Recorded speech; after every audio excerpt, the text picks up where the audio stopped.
जय जगन्नाथ मु सोनी आपको स्वागत करुच्ची Soni kitchen and blog channel को आशा करुच्ची जगन्नाथ कृपार आपण मैंने समस्ते भल थे जो था भल था सुरक्षित था वीडियो को फास्ट टू लास्ट जाए देखुए जब पसंद आसला लाइक करेंगे फ्रेंड्स तो शेयर करेंगे आउ चैनल जब नुआ अच्छा चैनल गोटे सब्सक्राइब करने तो डे ना कर चैनल स्टार्ट करवा। आज टिप्स अच्छी आपण हाथ और पाद को लेकिन हाथ और पाद खरारे पूरा टानिंग पड़ जाए वर्ष वर्ष संख्या पूरा मैला जमिकी रही जाए तो ताकू आम केमी सांगे सांगे इंस्टांट सफा कर पूरा ग्लो कर तो देखो ये प्रथम जिनस मुझे टर्मेरिक पाउडर ये मुझे कस्तूरी हलदी गुंड आपण जब कस्तूरी हलदी गुंड ना आप घरे पेशिया हलदी गुंड नहीं पारे जदि सेटा ना तो मार्केट में मिलिया हलदी गुंड नहीं पारे। तो टर्मेरिक पाउडर आपणकर आंटी इन्फ्लामेटरी प्रॉपर्टी अच्छी आंटी ऑक्सीडेंट प्रॉपर्टी अच्छी जोटा कि आपणकर आक्ने दूर कर पिगमेंटेशन दूर कर हाइपर पिगमेंटेशन दूर कर स्किन को ब्राइट करने हेल्प कर बैक्टेरिया मार तो बहुत किसी गुण अच्छी आपणकर टर्मेरिक पाउडर। तो देखो ये मुझे गली हलदी गुंड तापर देखो नेक्स्ट जिनस नहीं जावा शैम्पू आपण पारे जो शैम्पू अच्छी आपड़ से शैम्पू नहीं जाए क्लिनिक प्लस हो कि जेको शैम्पू हो ये डव शैम्पू नहीं शैम्पूर कम है आपणकर मैला सब बाहर कर क्लीन कर तो आम शैम्पू करते चुटे लगे था आम मैला बाहर करके चुटी बहुत शाइनिंग करे फिर होता है मली थे चुटी पूरा चिपका चिपका हो जाए तो शैम्पू लगे मली सब बाहर कर दे था तो आपको आम जब हाथ और पादरे लगे तो आम जी जमी थी मैला सब बाहरी आसो तो आप जो शैम्पू चाहिए व्यवहार कर शैम्पू नहीं पारे। तो टर्मेरिक पाउडर आउ शैम्पू नहीं गले तो वीडियो को बिल्कुल भी स्किप करते ये अलग जिनस आउट अच्छे आड करना तो से जिनस हूँ देखो ये आमर अच्छी लेमन लेंबू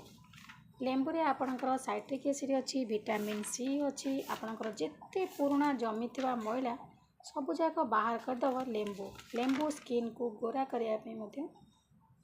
हेल्प करता है।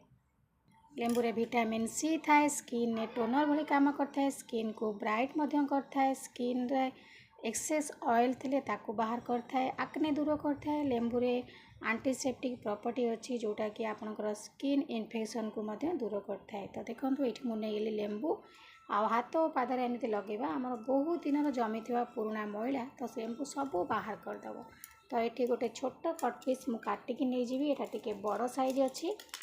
तो बेसी दरकार नहीं अल्प दरकार अच्छे जी दरकार आम से नहीं जावा।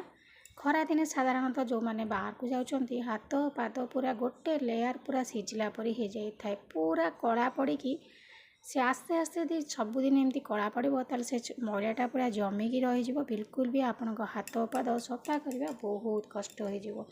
तो आपड़ यही भाव में सप्ताह को 2 थर कि 3 थर करते देखिए आपणकर हाथ पादरे बिल्कुल टैनिंग पड़ोनी आ बहुत सुंदर भाव में ब्राइट कर जदि आपन को समय नहीं आप गोटे दिन आपको व्यवहार करके देखिपारे केते सुंदर रिजल्ट आपन पाइबे। तो ये 3टा जाक जिनस को आप भल भाव में मिसई नियंतु ए जिनस आपणकर बेक जदि किसी कार कला पड़ जाऊँगी आंठू कला पड़ जाऊँगी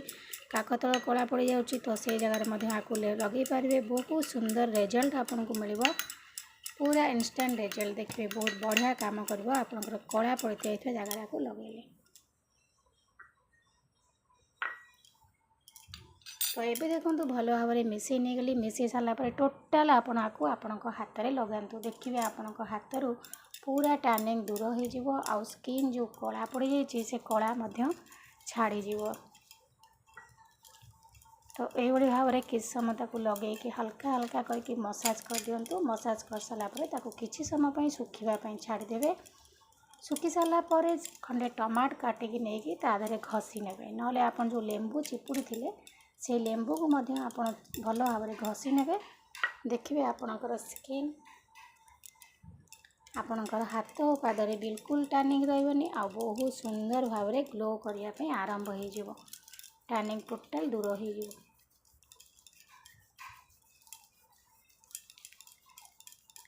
तो एमती किसी समय तक लेंबू चोपा हो कि खंडे टमाट काटी घसी ने घस सारापर छाड़ी दिंतु किसी समय सुखा लगे सुखी सारापर आपणकर हाथ और पाद को एमती भल भाव में धोई ने धोई सारापर देखिए केते सुंदर भाव में ब्राइट कर माने ग्लो कर बिल्कुल भी जमी थी मैला बहुत पुराना जमी थी मैला सब बाहर करदेव। तो ये मुझे घसीदेली भल भाव में किसी समय छाड़ दूसरी सुखा लगे सुखी सारापर आपन को देखे नेबी। 10 ରୁ 15 ମିନିଟ୍ ରଖିଲା ପରେ ମୋ ହାତକୁ ଧୋଇ ନେଇଛି। ଧୋଇ ସାରିଲା ପରେ କେତେ ସୁନ୍ଦର ଭାବରେ ଗ୍ଲୋ କରୁଛି। ଇନଷ୍ଟାଣ୍ଟ ଗ୍ଲୋ କରିବ, ବହୁତ ମାନେ ଏତେ ସୁନ୍ଦର ଗ୍ଲୋ କରିବ, ଆପଣଙ୍କ ମ୍ୟାନିକ୍ୟୁର ପେଡ଼ିକ୍ୟୁର କରିବାକୁ ପଡ଼ିବନି। ଖରାରେ ଯେଉଁ ଟ୍ୟାନିଂ ପଡ଼ିଯାଉଛି ଆପଣ ଆରାମସେ ହାତର ଯତ୍ନ ନେଇପାରିବେ। ଏଇଭଳି ଭାବରେ ଘରେ ନିଶ୍ଚିତ ଭାବରେ କରନ୍ତୁ ଆଉ ଆପଣଙ୍କର ସ୍କିନ୍କୁ ବହୁତ ଭଲ ରଖନ୍ତୁ। ଇଏ ଗୋଟେ ନ୍ୟାଚୁରାଲ୍ ରେମେଡ଼ି, କୌଣସି ସାଇଡ଼୍ ଇଫେକ୍ଟ ନାହିଁ, ବହୁତ ବଢ଼ିଆ ରେଜଲ୍ଟ ଆପଣ ପାଇବେ। ତ ଆଶା କରୁଛି ଆଜିର ଭିଡ଼ିଓ ଆପଣଙ୍କୁ ପସନ୍ଦ ଆସିଥିବ। ଯଦି ପସନ୍ଦ ଆସିଥିବ ଲାଇକ୍ କରିବେ, ଫ୍ରେଣ୍ଡଙ୍କ ସହିତ ସେୟାର କରିବେ, ଆଉ ଚ୍ୟାନେଲ୍ ଯଦି ନୂଆ ଅଛନ୍ତି ଚ୍ୟାନେଲ୍ ଗୋଟେ ସବସ୍କ୍ରାଇବ୍ କରିନେବେ। ତ ଆଜି ପାଇଁ ବିଦାୟ ନେଉଛି, ପୁଣି ଦେଖା ହେବି ଆପଣଙ୍କ ସହିତ ନେକ୍ସଟ ଭିଡ଼ିଓରେ। ସେ ପର୍ଯ୍ୟନ୍ତ ରହୁଛି, ନମସ୍କାର, ଜୟ ଜଗନ୍ନାଥ।